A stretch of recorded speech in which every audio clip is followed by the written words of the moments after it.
Well, hello, everyone. This is Casey Wheelis in the WVLT newsroom. We are going on day 3 now of this massive wildfire in Sevier County. We're just moments away from officials who are expected to give us an update here at 11 o'clock Eastern time. And we do have a live crew out there, and we'll take you there as soon as they give us an update, start speaking. Here's what we know right now. This Hatcher Mountain fire that has been burning since Wednesday night has burned 3,739 acres.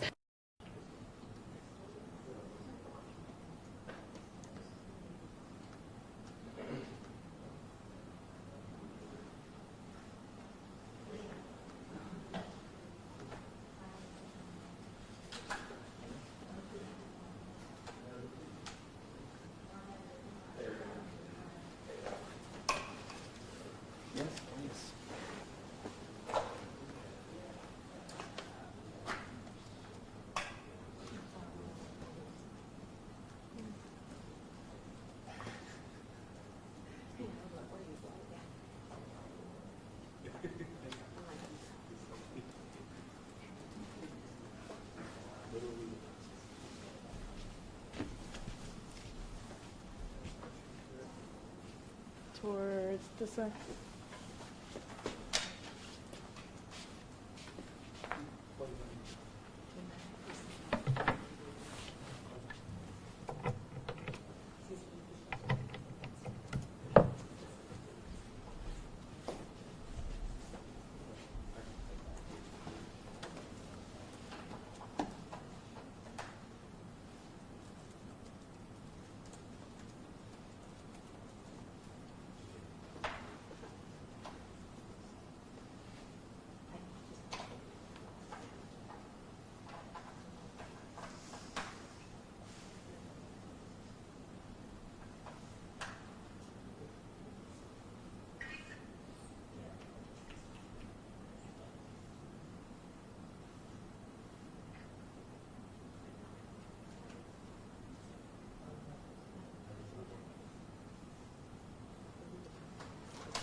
There is still concern that this fire could spread throughout this area of Sevier County, and so they are working to make sure that people are safe.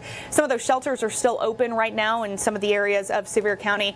If you do need a place to go, if you know someone who needs a place to go, they do have several of those shelters open throughout Sevier County. We have those posted for you in our WVLT News app with the addresses as well. These are some of the photos they shared with us yesterday. You can see they have lost even some fire equipment to this fire because some firefighters got up there, the flames were too bad, and they had to abandon these vehicles and then really walk down the mountain to safety. And the good news is that they are okay, but they did lose several, about at least 5 fire trucks or firefighting equipment there. So you can see just how hard it is to fight these flames. We got this video right here. This was from a Sevierville firefighter sharing this with us. This just shows you how fast those winds were moving on Wednesday night. They're not as bad now, but it was bad on Wednesday. And at that point, you're just trying to do as much as you can to just keep the fire from really spreading out of control. And we've heard from different officials in Sevier County who said these crews have done an excellent job at doing what they can given the conditions.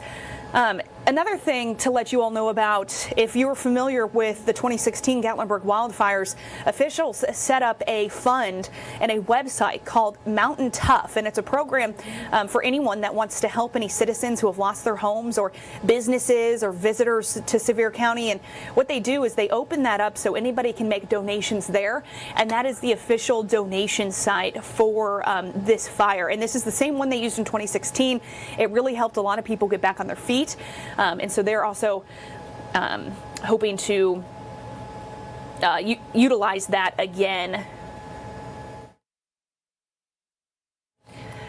So if we also can, looking for, keeping an eye here on this podium here to see when we expect the mayor to come out there, and we have not seen him yet. So don't worry, I will take you there as soon as he is there. But so far, for those of you just joining us, this is the Hatcher Mountain Fire. Right now it sits at 3,739 acres. And crews are we're hoping to hear that it has stayed there, because they have been able to contain it about half. So 45% containment was the last number that we heard, and that was late last night. And a lot of you have been asking, can we get updated numbers? Can we get updated numbers? We don't want to give you anything until we hear from officials. And so that's why we are waiting on them to give these updates that they have been giving us, usually in the morning time, to let us know what their crews are up to and to let us better inform you all of what is happening in Sevier County. I want to show you a map of where this is happening here in Sevier County, and just a reminder that these roads are still closed. Here also are the shelters. Seymour Heights Christian Church, Pigeon Forge Community Center, in the Gatlinburg Convention Center. Those are all areas where you can go if you have been evacuated. And just a reminder too, oh, here we go. We've got the mayor, Larry Waters, here coming to the podium.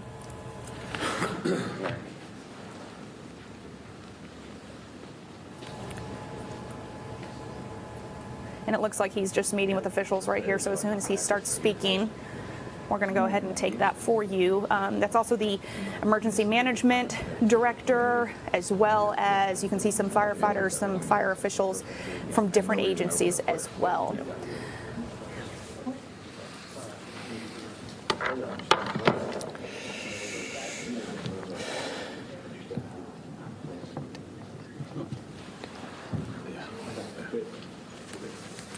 Are we ready? Is our link coming up? Is it? Yeah, it's our link coming up here.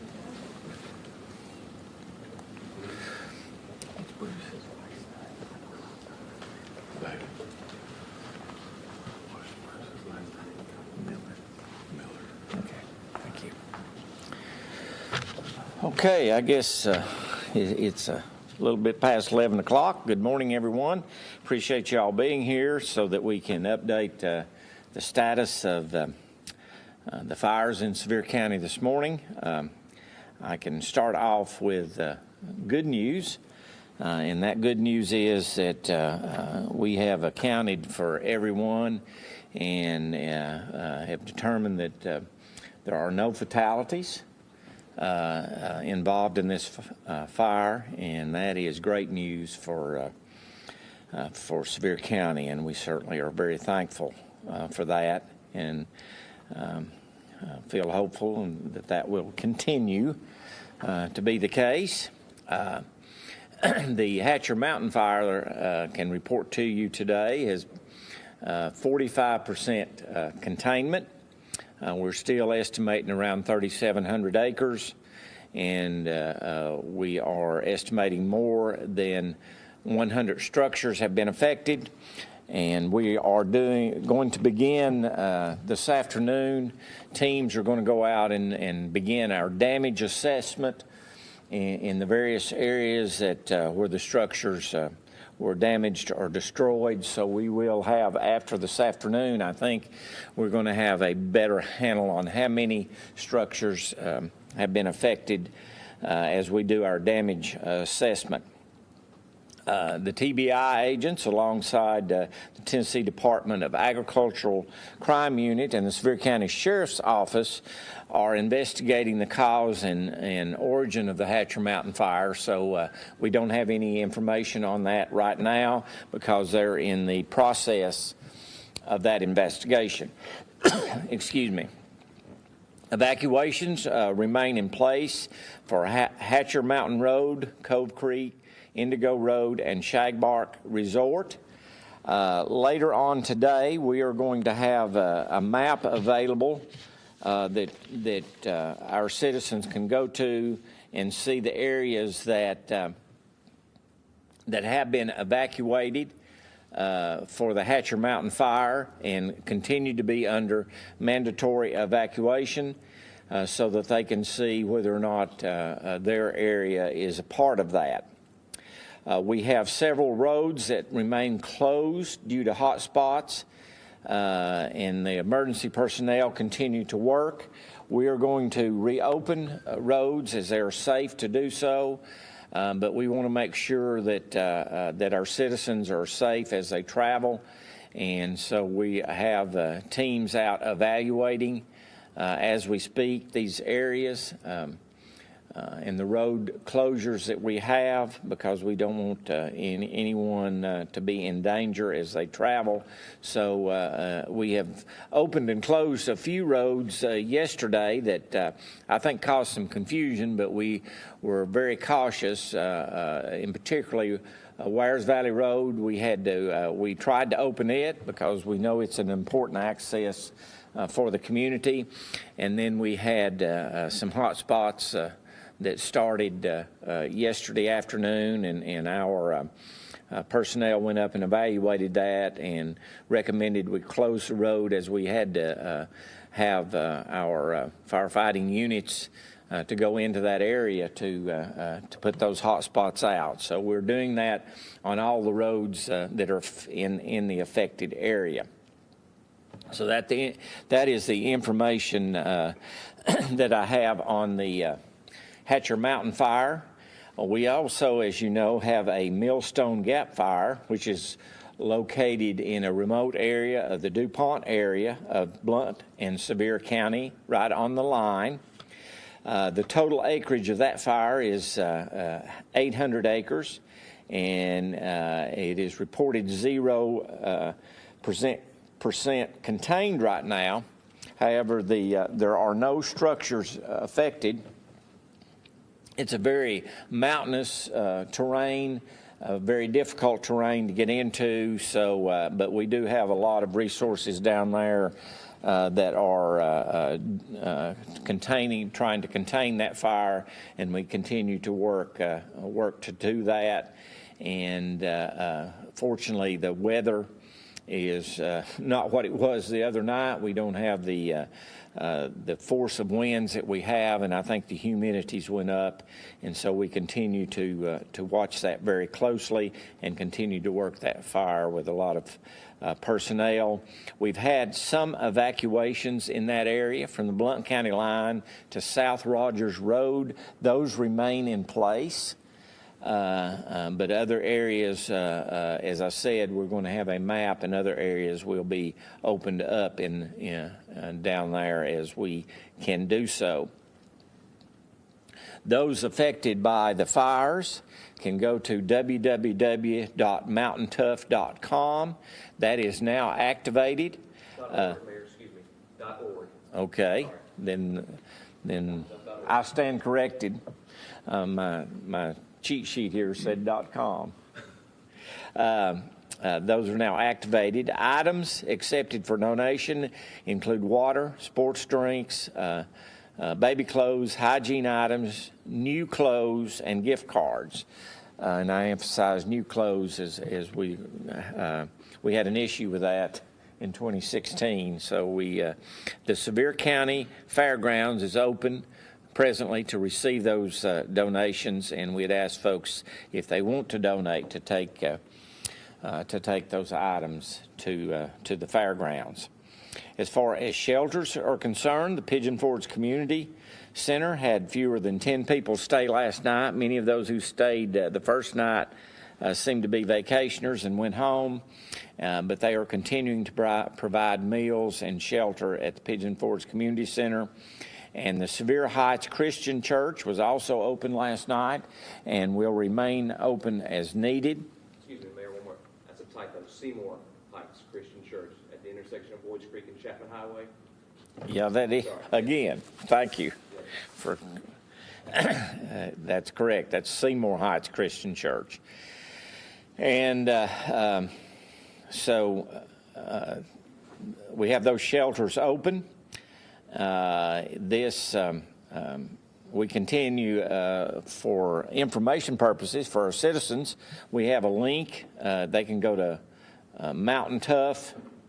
Is that mountaintough.org and or the Sevier County government websites to get updated evacuation maps and road closures. We're going to update those this afternoon and have that available for the general public so that they can have access to that to see the areas that we continue to be concerned about. We do have the crews still from the federal government, from state resources and local, not just local here in Sevier County, but all across the state. We do have those crews, and they continue to monitor these fires and continue to work to put them out, especially put out the hot spots. And we continue to have a lot of resources from the state as well that are working very diligently to make sure that these areas that we continue to contain those areas. We've got a group of folks up here, and I don't know if they want to address any of the ongoing operations. We have Bruce Miller. Bruce is with the Tennessee Forestry, and I don't know, Mr. Miller, if you want to tell the folks here anything of what's going on from the forestry level. Well, just briefly, my name is Bruce Miller. I'm the incident commander for the Indigo Fire for the state of Tennessee. Right now, we are predominantly making all our efforts on the western side of the fire to keep it out of the preserve. There was a small slop late last night. We were able to get our lines constructed this morning. Just talked to my operations section chief.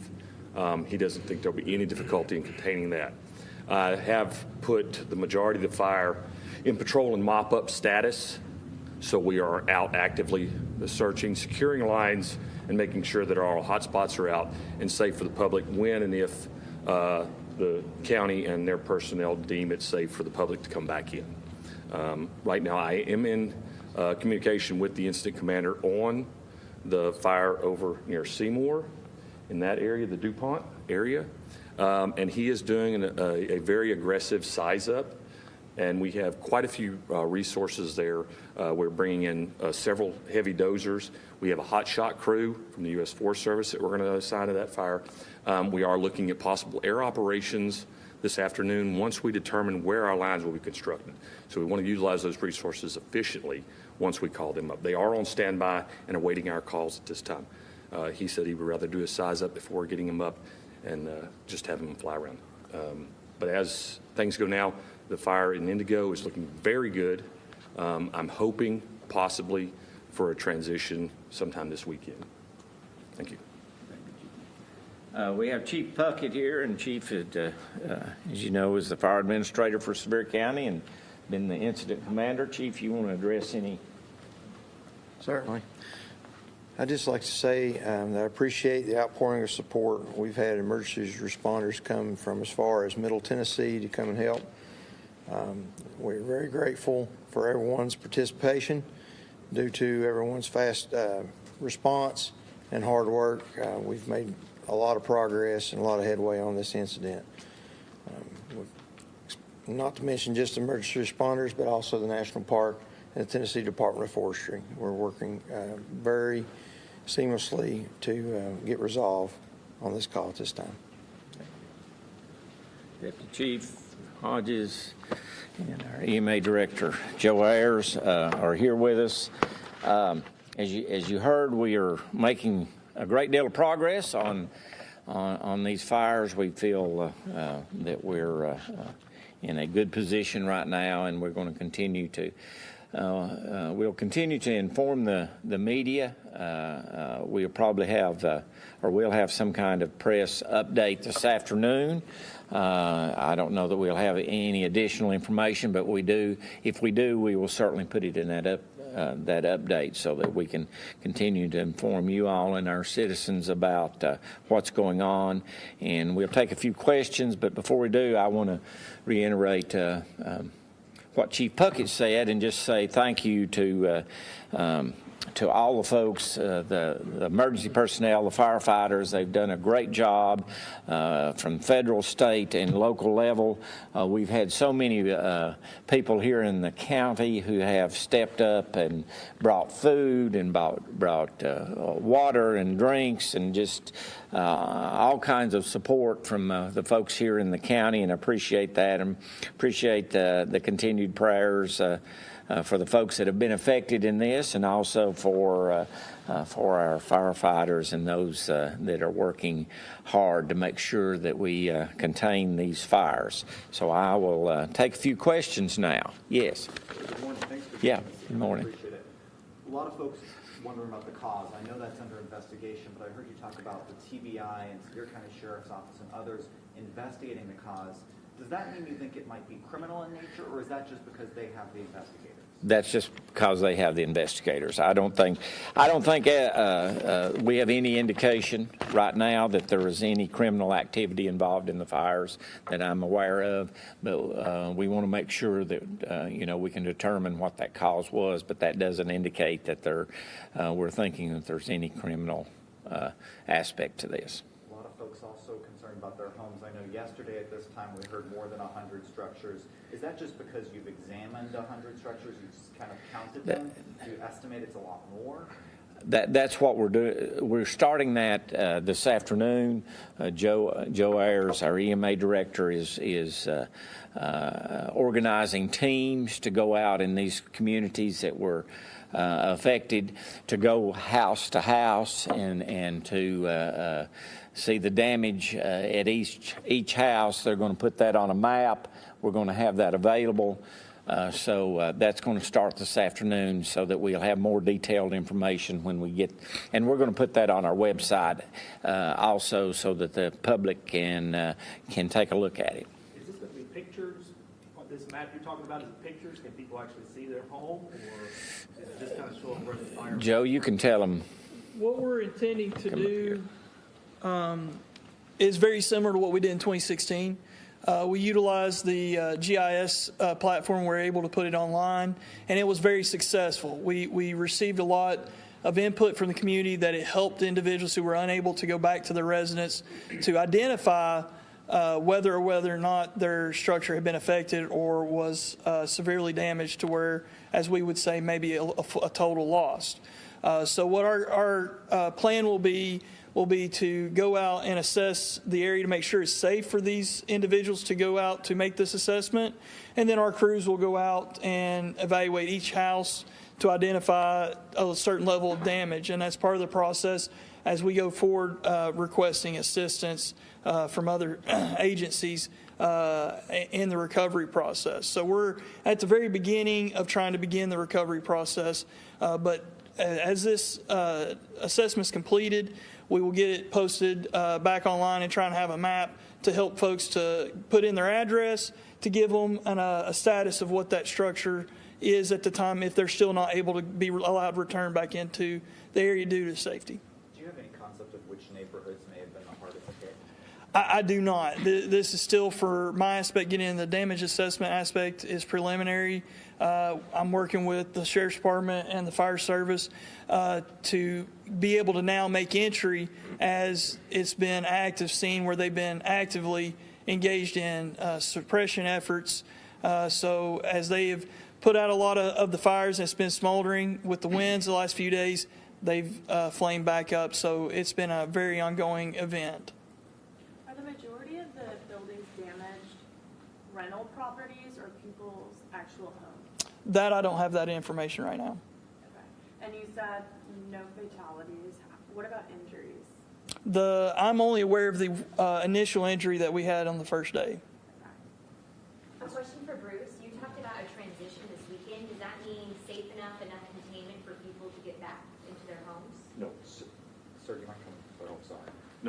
what does that mean? What a transition is, meaning that I have got my containment lines and I feel comfortable releasing my resources and turning it back over to the county personnel for them to continue their efforts. But that would mean active flame is down, and we're pretty much in a patrol status, and I leave it up to the county and their personnel to deem it safe for the public to come back in. Sir, you said that you felt this fire, and you feel very good about this fire right now. Yes. How does that compare to what's happening in Seymour and your counterpart there? Well, I have not had an update from him.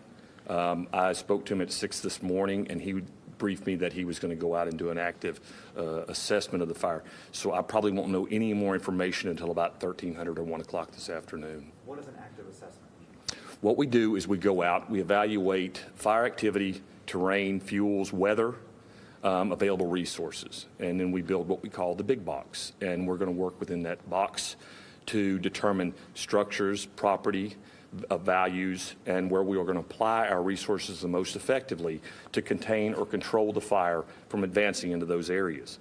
And so we also are looking out for lives, the safety of our personnel and the public. So we want to make sure before we go in and start committing resources that we have an active plan. And so when we assess that, we take all this into consideration. You mentioned hotshot crews. Yes. What is that? A hotshot crew with Forest Service is a specialized group of individuals that their initial attack is they attack the fire with hand tools. They're specialized in fire suppression, and they are what you would consider the elite of our firefighting group. They are physically trained to endure long stretches of firefighting, and they are our specialists. I mean, we are all professionals, but they specialize in hand construction more so than anything else. And we bring those in, and we can turn those loose and say, we want you to go from point A to point B, and we can estimate how much line construction we can get from those units. And so we have several of those around the country. We just so happen to have one available for us right now at the Park Service, so they brought those over since they weren't on an active fire. And we needed the resources due to the constraints put on us with all the other fires in the area. And we're going to, since we deem this our priority fire, we're going to put that over there and have them work with them. So the Seymour fire is the priority fire at this point? Yes. I mean, as far as between the two, I have my team from the Grand Division's incident management team from the state on this fire. So I have the resources I need. So now we're directing all additional resources to the DuPont fire. And did you have a hotshot crew for this fire, or is this just for this? Just for this fire. The shot crew did not come available till about a day or so ago. And can you describe the difference in terrain between the Seymour fire, I know you're looking at that, the DuPont fire, versus what we see here in Rose Valley? Is it a more rural area, more inaccessible area? From my understanding, yes, it is a little bit more inaccessible. It's not as developed. So we're having to do a lot of footwork in going in and evaluating fuels and where we can put in containment lines. Whereas here we had a lot more developed areas that we could drive around. We also had a lot of local access through the fire departments that were here to direct us in the areas. So we are working in cooperation with all the fire departments and trying to develop that plan. So as of this morning, I know you said active fires are kind of down. Is there one area specifically, that Hatcher's Mill area, where we're still seeing some of those active fires? Hatcher's Mill? Hatcher's Mountain area. Hatcher's Mountain. The Hatcher's Mountain area, the only part of that I had this morning report from my operations section chief was the activity over on what would be called the western flank, and it was relatively small. Fire activity overall, due to the increase in humidities and the moistures that we've had in the past few days, has diminished fire activity to a level that we've been able to get in and do some direct line construction and attack this thing right up to the fire's edge and put in good containment lines. So is it accurate to say, I just want to make sure I understand you right, that you guys have made significant progress on the Hatcher's Mountain fire, you're now at 45% containment, so the priority now is shifting to the Seymour fire? Yes. Okay. Yes. And then the hotshot crew, where are they from? That information I don't have. I just got a report that we had a 20-person hotshot crew, but I didn't get a nomenclature. Okay. And how many people remain I don't have that figure. I don't know how many people. As I said, we're going to have that on our website later today, so we'll have that information later today, how many areas remain in the evacuation. And one thing I want to emphasize about the Millstone Gap Fire in the DuPont area is that it's always been a priority. It's just that it grew yesterday afternoon. It grew some in that mountainous area because it's a difficult area for firefighters to get into. It's a very rough terrain. There's not many homes in this area, very few, and so that's when the local, state, and federal government put more resources into that area because of the additional growth in the area. We're going to have to close this because we have, this is the Commissioner of Commerce and Insurance, Commissioner Lawrence, is coming in, and we've got to meet with him. They're setting up a